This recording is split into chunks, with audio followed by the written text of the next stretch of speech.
You have to learn how to make decisions quickly and to get out from under the fatigue of indecision. The long road of agony is the period before deciding, should I, what if, how about.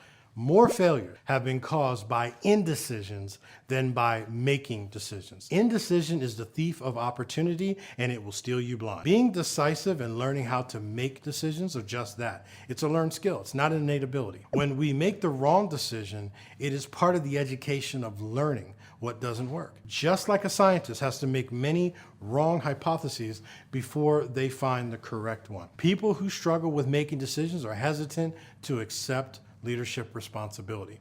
When you are the leader, bad decisions come with the territory. The infamous Michael Jordan said he was trusted to take the game-winning shot over 50 times, and he missed more than half of them. No one gets it right every time. Indecision keeps you fearful and dependent. It makes you a victim of your own life and not a victor. The Bible says, let your yeses be yes and your nos be no. Decisiveness is the key to empowerment over our lives, and it truly gives us the confidence and the freedom to advance. Indecision will cause you to always be catching up to your life, and you'll be subject to the ebbs and flows of the circumstances and not mastery over them. Winston Churchill further explained, once the decision is made, all the agony goes away.